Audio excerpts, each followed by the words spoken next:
Alors, nous allons travailler avec une vidéo, si c'est ça. Et on aura une petite séquence aussi de questions-réponses juste après. Donc, je vous laisse réagir et présenter le film que vous nous avez préparé.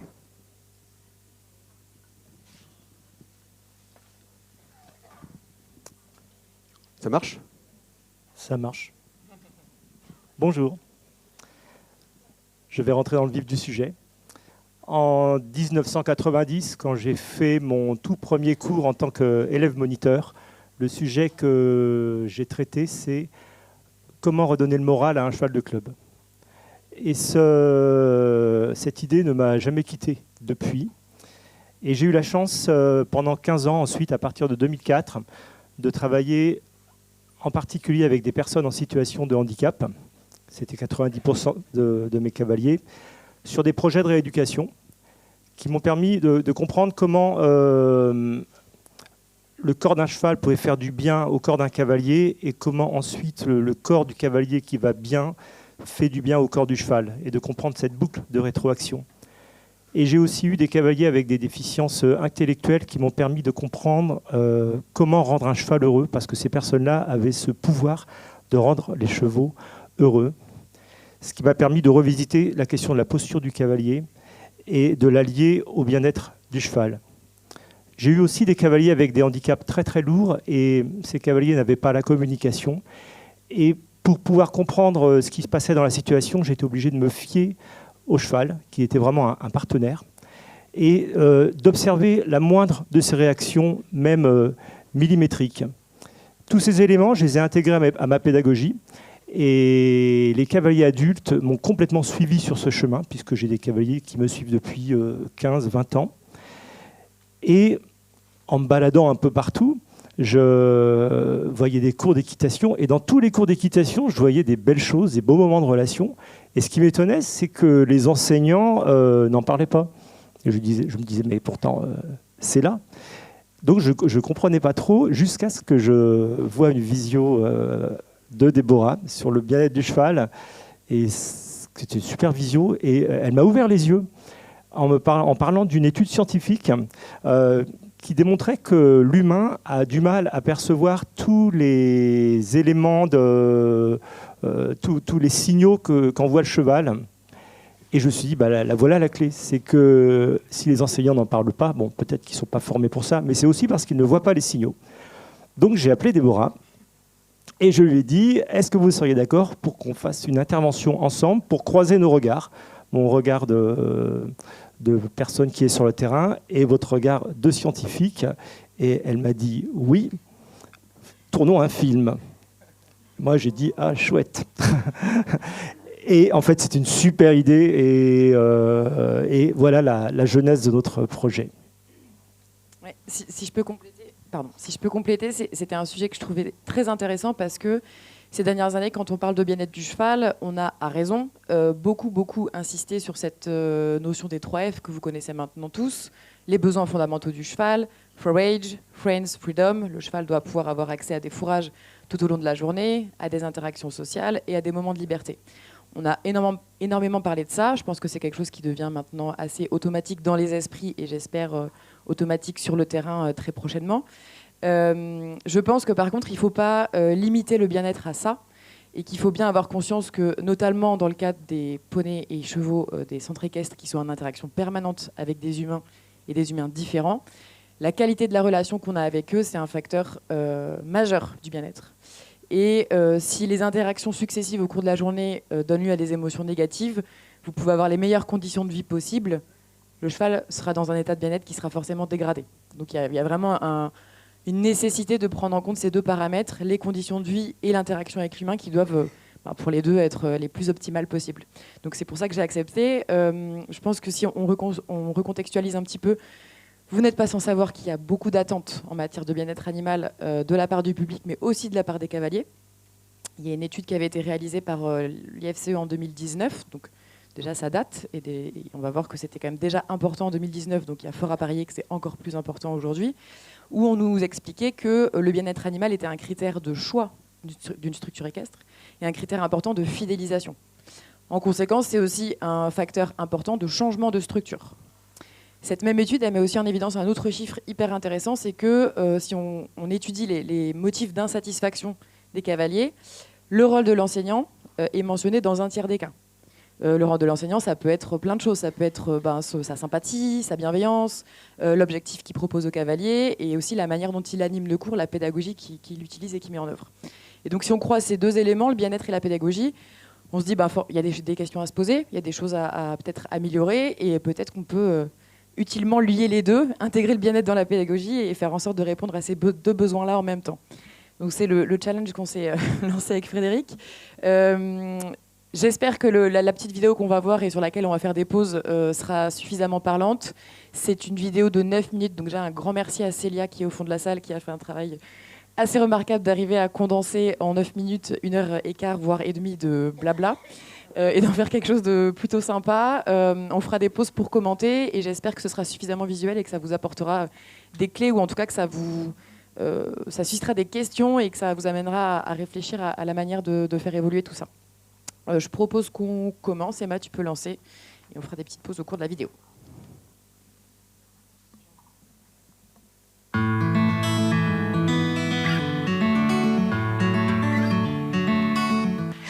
Bonjour, je m'appelle Salomé, je suis cavalière depuis 5 ans. Voilà, donc vraiment une cavalière adulte, j'ai jamais fait d'équitation avant. Et aujourd'hui, je vais monter Tutti Frutti. C'est une jument que j'ai déjà montée 2-3 fois, donc je la connais pas par cœur. Mais je sais qu'elle est très gentille, elle est moteur, donc il n'y a pas besoin de la pousser dans les séances. Comme je suis une cavalière peureuse, cette jument me convient très bien parce que elle est cool. Je sais que j'aurai pas de mauvaises surprises. Bonjour, moi je m'appelle Lucie. J'ai recommencé à monter à cheval il y a 5 ans. J'avais commencé quand j'étais adolescente. Aujourd'hui, je vais monter Ranger. C'est un cheval pour lequel j'ai beaucoup d'affect pour des raisons qui sont complètement inexplicables et du domaine de la pure sensibilité. J'apprécie beaucoup sa douceur à pied, son contact avec l'humain, le fait que quand on entre dans son box, j'ai toujours l'impression d'avoir une rencontre. Et j'aime beaucoup aussi, c'est un jeune cheval très variable. Et d'un jour à l'autre, il peut être dans un état d'esprit très différent, ce qui amène des séances de fusion parfaite et des séances d'incompréhension totale.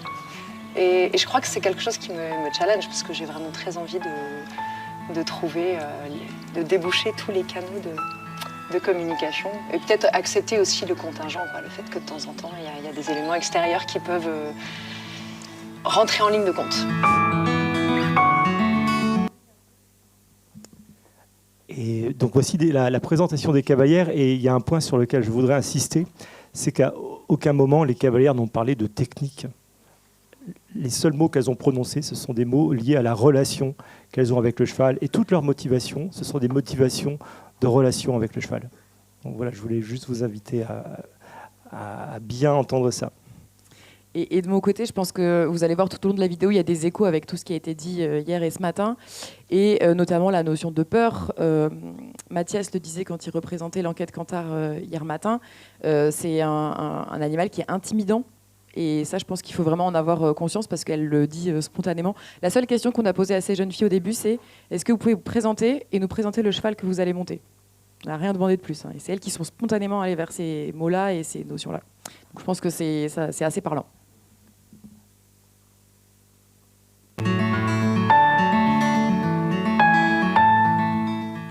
C'est souvent une étape qu'on a tendance à un peu négliger.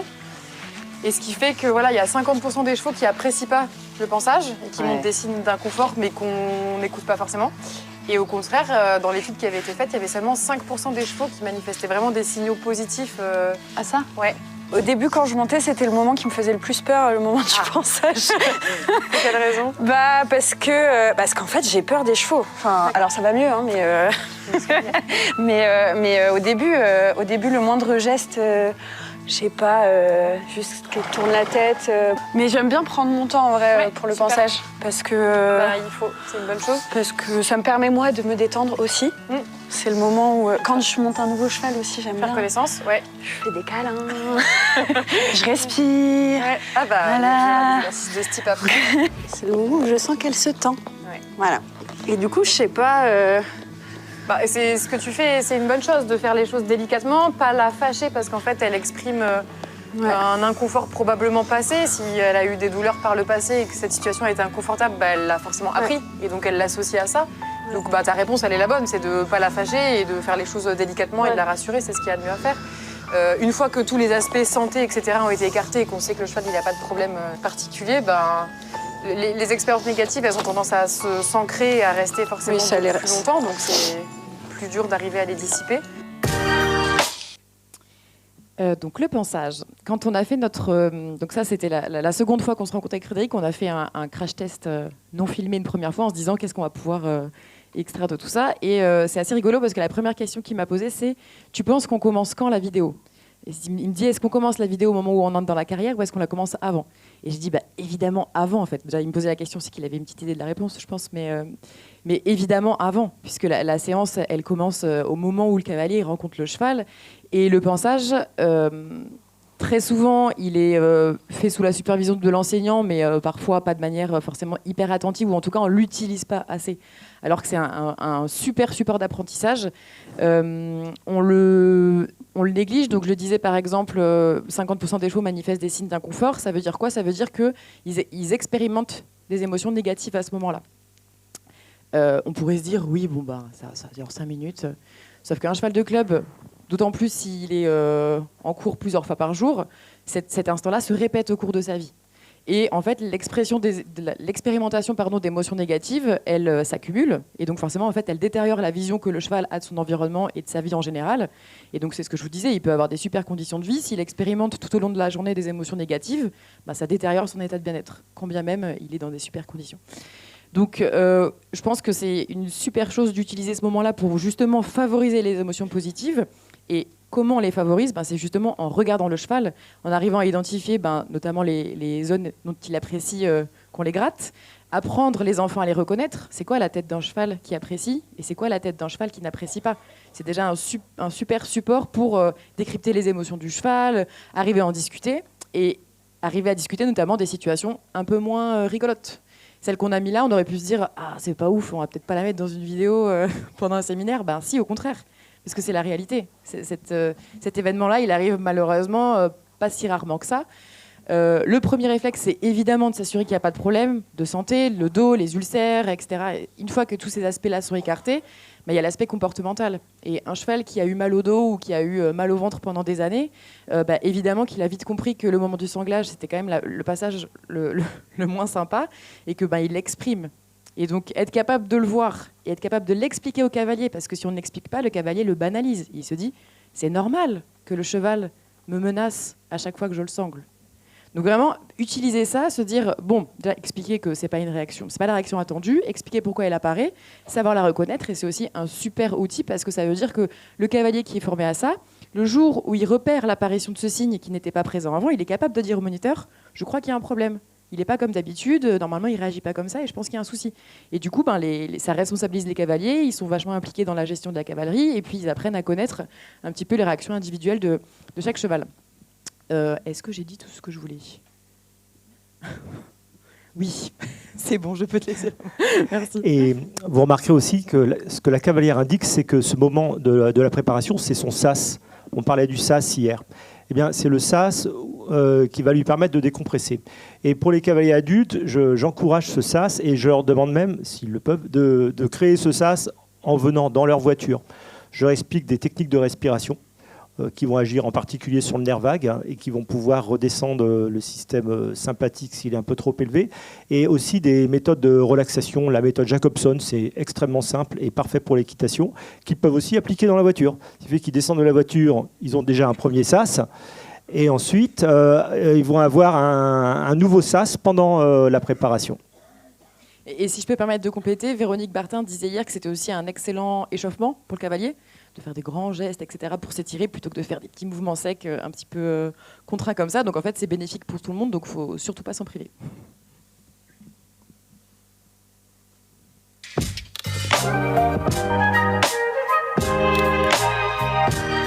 Dans mes cours, et depuis très longtemps, depuis 20 ans, il y a toujours du travail à pied en début de cours qui va servir à deux choses, ou bien à apprendre un concept, et là c'est ce qu'on va faire, on va apprendre un concept. Ou alors c'est pour apprendre au cavalier un mouvement à terre, pour qu'il puisse s'en faire une image lorsqu'il sera à cheval. La première chose que je vais vous demander, c'est de faire partir vos chevaux au pas. Donc allez-y, partez au pas. Ok, Salomé, parfait, il est au pas, parfait, il est au pas, et très bien, vous pouvez de nouveau vous arrêter. Et c'est là où je vais vous expliquer un premier concept. Ce que vous avez fait, et ce que je fais aussi quand j'ai le cheval en main, c'est que je pars au pas, et le cheval me suit. Donc ça, à pied, c'est très bien. Mais à cheval, on va vouloir quelque chose de différent. C'est-à-dire que quand le cheval part au pas comme ça, ce qui se passe, c'est qu'il va d'abord mettre du poids sur ses antérieurs, et après ses postérieurs vont suivre. Ce qui est pas mal en soi. Mais à cheval, on va avoir d'autres besoins. À cheval, on va avoir besoin d'un cheval qui se propulse. C'est-à-dire que c'est les postérieurs qui vont partir et ensuite les antérieurs vont suivre. Vous allez pouvoir prendre les rênes dans la main droite et dans la main gauche, le stick et le bout des rênes. Et ce que vous allez faire, c'est juste provoquer le départ au pas du cheval par une action du stick derrière, tout en regardant où vous allez. Voilà, comme ça. Voilà, donc là, on a changé la donne. C'est-à-dire qu'on n'a plus un cheval qui est parti en reportant du poids sur ses antérieurs et les postérieurs qui suivent. On a un cheval qui est parti au pas avec ses postérieurs. Eh bien, quand vous serez à cheval et que vous aurez des transitions à faire, quelles qu'elles soient, il faut vous dire que c'est comme ça qu'on va rechercher toute transition.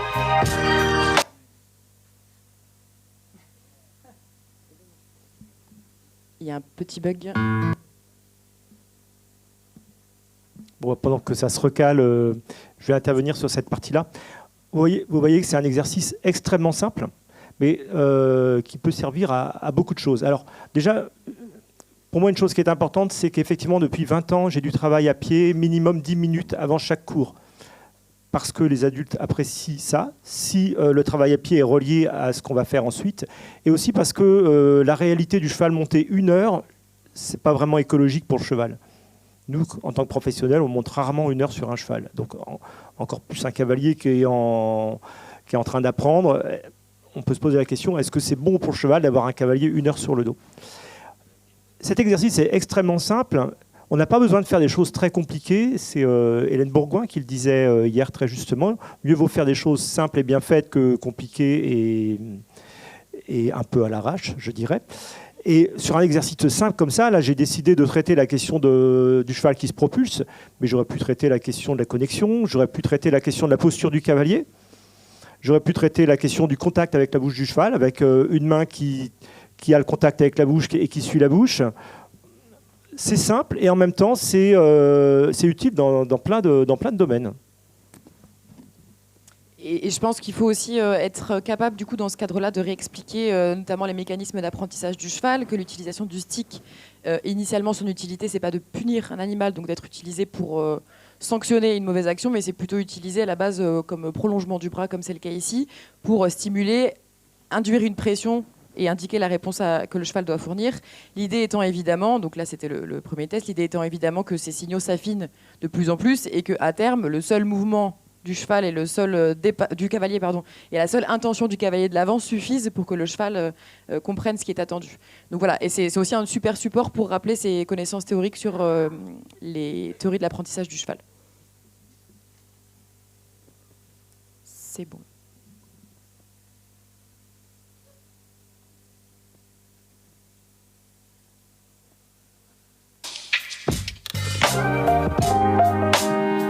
Là, pour commencer, tu as l'impression de devoir stimuler assez franchement. Et le but, c'est que petit à petit, tu puisses réduire cette pression-là. Et le simple fait de lever le stick, le cheval aura compris, le cadre sera clair et elle saura qu'elle doit aller de l'avant. Et l'idée, c'est progressivement d'amoindrir ces aides-là. Même si au début, il faut être un peu plus clair et franche et après, travailler pour les réduire, quoi.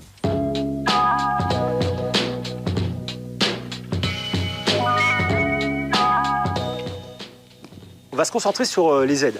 Comment agir avec les aides pour que mon cheval comprenne bien ce que je veux de lui. On va commencer par les jambes. Relâche bien ta jambe, pars d'une position complètement relâchée, péridurale. Voilà, relâché. Maintenant, fais une action comme si tu voulais le faire partir au pas. Ok, maintenant tu vas la diviser par 3. Bien, c'est ça. Décontraction de la mâchoire. L'action que je préconise et celle que je fais quand je monte à cheval, c'est cette action-là. Et le cheval doit répondre à cette action. Ok ? Qu'on souhaite qu'il y ait une réaction avec une très petite dose de pression. Le but du jeu, c'est qu'il y en ait le moins possible d'ailleurs, voire pas du tout si tant est que c'est possible. Et effectivement, il y a des chevaux, notamment les chevaux de club, en fait, ils ont un travail hyper difficile, c'est-à-dire qu'ils ont des cavaliers toujours différents, qui demandent les choses de manière toujours différente, et il se peut que ce cadre, parfois, qui est un peu confus parce que les consignes ne sont pas toujours les mêmes, fait que leur seuil de réaction, il est un peu perturbé, ils réagissent moins parce qu'ils se rendent compte que finalement, s'ils ne donnent pas de réponse, la conséquence est la même, et donc du coup, ça brouille le cadre. Donc c'est en ça que repréciser l'action des aides, c'est hyper important, c'est d'expliquer, c'est pas du tout de la punition, c'est d'expliquer au cheval, voici le signal et voici la réaction qui est attendue en face. Et si cette réaction est immédiate, en fait, la pression, elle disparaît instantanément et il n'y a plus besoin de redemander. C'est hyper important d'avoir un timing irréprochable et c'est pour ça que là, on est en renforcement négatif. Mais si on veut agir aussi en renforcement positif, ça veut dire par exemple ajouter du confort une fois que la bonne réponse est donnée. Il faut que ça intervienne dans les secondes qui suivent parce que la mémoire de travail du cheval, elle est extrêmement courte. Dans une situation calme où le cheval est détendu, elle peut parfois dépasser les 10-15 secondes, mais dans une situation potentiellement stressante, la mémoire de travail, des fois, elle dépasse même pas 4 secondes. Donc ça veut dire que 4 secondes après, si vous le récompensez pour quelque chose, il ne fera pas le lien avec l'événement qu'il y a avant.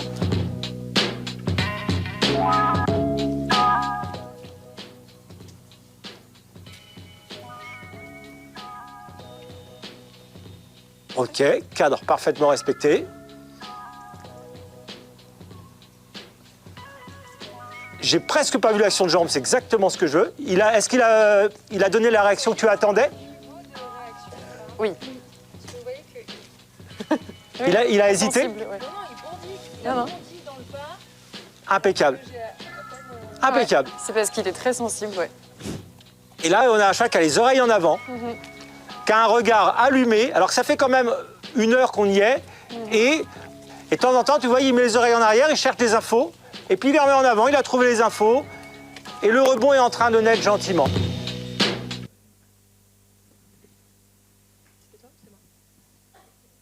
On va dire que c'est à moi. Alors, tout ce que je dis là, ce sont des cavalières qui ont un petit peu d'expérience, mais quand bien même ce serait leur premier cours, je le dirais aussi. Donc, on voit sur la vidéo à peu près 2% de ce qu'on a fait, parce qu'en tout, le tournage a duré 2 heures. Néanmoins, ce qui était intéressant, c'est que la première cavalière, quand je mets ma main entre son mollet et le cheval, je lui demande de diviser l'action par 3. Mais avant, je lui ai demandé de diviser l'action par 15. C'est-à-dire que cette cavalière-là, qui a à peu près 4-5 ans d'expérience, en fait, pour elle, l'action des jambes, c'était quelque chose de un peu nébuleux, finalement. Et les cavaliers adultes ont vraiment besoin de comprendre exactement comment agir. Et quand on leur dit agis avec les jambes, mais qu'est-ce que ça veut dire agir avec les jambes exactement? Et on peut prendre du temps sur ce type de choses. Et par exemple, moi, je vais leur dire que la jambe, elle est divisée en 2. Le bas de la jambe pose des demandes au cheval, et le haut de la jambe, ainsi que le bassin et les coxofémorales, doivent être relâchés pour permettre au cheval de monter sa cage thoracique. Et c'est ce qu'on voyait tout à l'heure dans la transition. En fait, la cavalière, ce qu'elle a exprimé, et je lui ai dit, mais on ne le voit pas sur la vidéo, c'est que dans sa transition qu'elle a bien faite, le cheval a mobilisé ses abdominaux et a monté sa cage thoracique. Ce serait une débutante, je lui dirais exactement la même chose. C'est-à-dire que je les renvoie à ce que vit le cheval à chaque instant dans leur manière de monter. Et pour compléter, Frédéric disait dans les commentaires, faisait des commentaires sur l'expression faciale du cheval pendant qu'il était en activité. Et ça, il faut vraiment garder à l'esprit que si vous ne le verbalisez pas, toutes ces choses-là, il faut se rendre compte que on va dire, 90% des signaux qu'envoie le cheval, le cavalier est incapable de les voir. Encore plus un cavalier débutant qui n'est pas hyper forcément sensible à toutes les sensations. Donc si vous ne le verbalisez pas, tous ces signaux-là, il ne peut pas être formé à les repérer parce qu'en fait, il n'est juste pas au bon endroit pour les voir avec ses yeux. D'accord ? Hormis les oreilles à la rigueur, et s'il a un peu d'expérience, la position de l'encolure. Mais sinon, le reste, si vous ne lui expliquez pas, ce n'est pas des choses qu'il peut instinctivement voir. Et donc, je pense qu'on peut mettre le dernier mot de la fin et après, on te laisse tranquille. j'ai senti une différence dans l'allant et le mouvement entre le début de la séance à pied, où je devais suivre son rythme, où c'était tranquille, et là, où je sens qu'effectivement, elle se délie, elle avance plus. Et ça vient d'elle. Ça, t'as pas eu besoin de la pousser. Non, j'ai rien fait. Eh oui, c'est ça. Cool. Il y a un grand instructeur western qui disait le mieux qu'on puisse, c'est apprendre à ne rien faire Ouais. quand on monte à cheval. Je voulais en profiter pour remercier Damien Védrine qui nous a accueillis dans ses écuries pour le tournage, Lucie et Salomé, Tutti Frutti et Ranger, Claire Vie qui travaille avec moi au sein de la fédération sur le sujet du bien-être. On est désormais 2 depuis 2025. Et également, du coup, de nouveau Célia qui a fait un super travail dans des délais pas très cool. Donc, merci à elle. J'ai les mêmes remerciements, bien sûr, et je voulais juste rajouter une chose, parce que c'est un point clé. Et à la fin, elle me dit, la cavalière, Salomé qui montait le cheval baie brun, qui est vraiment type cheval de club, le cheval était vraiment mou au départ. Et à aucun moment, je n'ai parlé d'activité. Alors là, on a beaucoup de ralentis, mais ce qu'on ne voit pas, c'est que le cheval est monté en activité progressivement. Et les cavaliers adultes, et ça c'est mon point de vue en tout cas, si on leur demande de monter sur le cheval et de directement activer le cheval, ils ne vont jamais se connecter à lui, parce qu'ils vont s'agiter, mettre des coups de talon, etc. Permettez aux cavaliers adultes d'accepter le cheval tel qu'il est, donc mou éventuellement, et parce que vous allez avoir un travail précis, le cheval va devenir intéressé et il va monter tout seul en activité. Et ça, c'est complètement différent. Et là, la perception du cavalier est différente et la perception du cheval est différente également. Ouais. Et je ne sais pas si ça retranscrit vraiment à l'écran, mais le faciès de ce petit cheval baie brun, elle était assez crispée au début de la séance, elle était un peu fermée, etc. Et les filles qui s'occupaient du tournage à côté étaient assez bluffées comme nous. On se disait, mais elle change de tête, quoi. Donc c'était assez chouette de la voir, elle aussi, se réveiller, entre guillemets, et voir qu'elle prenait plaisir à faire l'activité et que ça lui faisait du bien. Donc c'est hyper visuel et ça, il ne faut pas se priver de l'expliquer aux cavaliers aussi. Question. Est-ce qu'on peut... Pardon, je voulais juste rajouter une chose.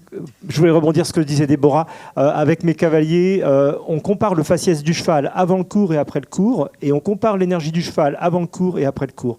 Et un bon cours, c'est quand le cheval, sur son faciès, montre qu'il est heureux et qu'il finit le cours avec plus d'énergie qu'au départ.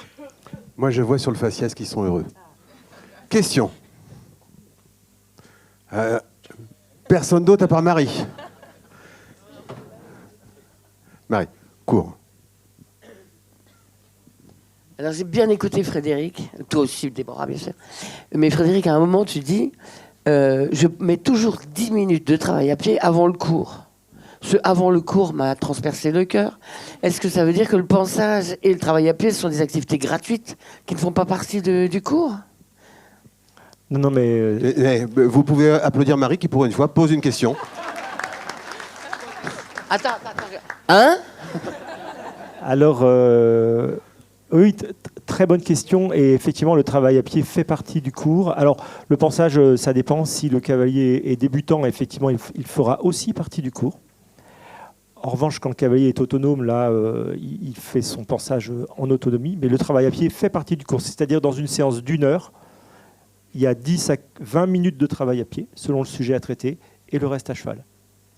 Mais on gagne beaucoup de temps, parce que tout ce que le cavalier aura compris dans le travail à pied et tout ce que le cheval aura compris et l'échauffement que sera créé nous fait gagner du temps ensuite dans le travail monté. Jelan. Bonjour, Jelan.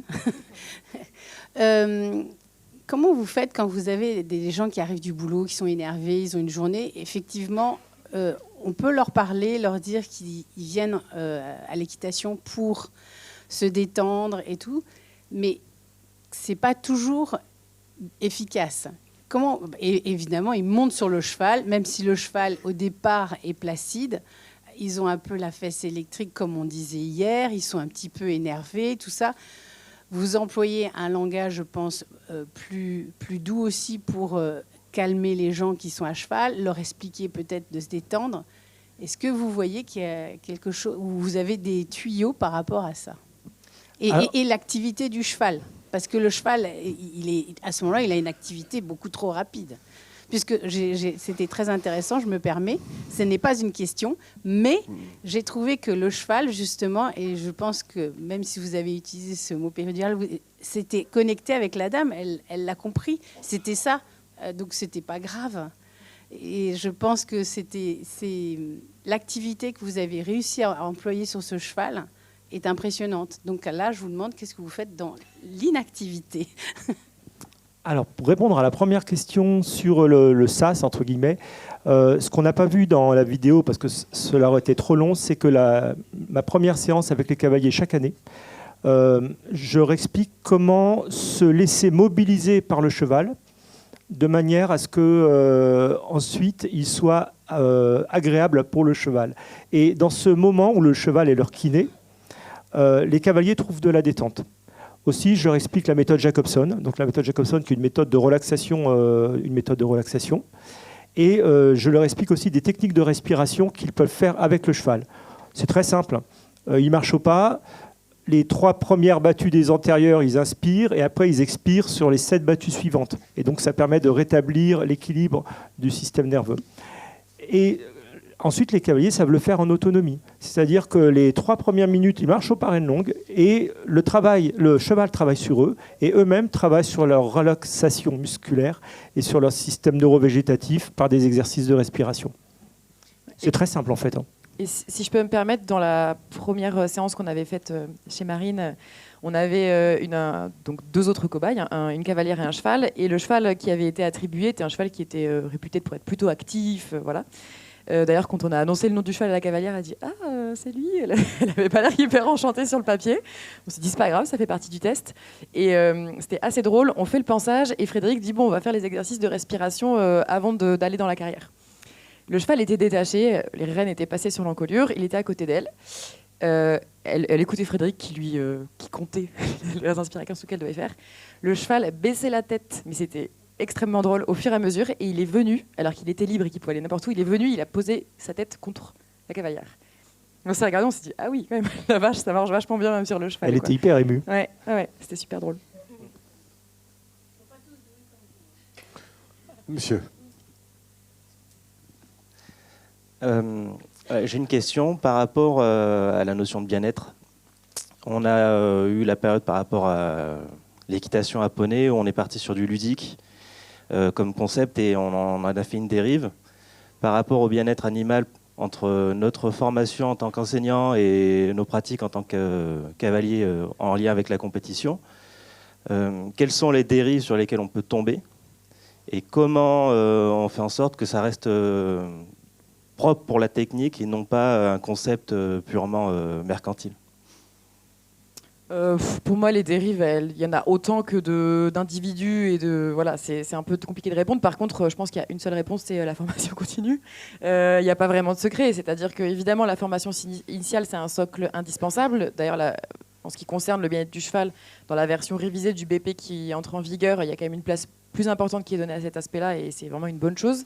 Pour autant, le bien-être animal, c'est une notion déjà qui est complexe et qui est en constante évolution parce que c'est quelque chose de nouveau sur lequel on fait énormément de recherches. Donc, ce qui était valable il y a 5 ans n'est pas forcément, en tout cas, n'est pas exprimé de la même manière aujourd'hui. Donc, en fait, il n'y a pas d'autre choix que d'actualiser ces connaissances de manière régulière pour être certain que ce que l'on fait sur le terrain, c'est toujours en adéquation avec ce que l'on sait d'un point de vue scientifique. Donc, à part continuer de se former, s'intéresser à ce qui se fait, et encore en France, on a énormément de chance parce que vous avez les visios de la FFE, certes, vous avez aussi des webconférences de l'IFCE, vous avez un institut technique national qui met à disposition de l'information fiable, vérifiée, scientifique, gratuitement. Vous pouvez vous connecter tous les mardis, tous les jeudis, à midi, pendant une demi-heure. Vous avez un expert qui vous explique un sujet de A à Z et qui répond à vos questions.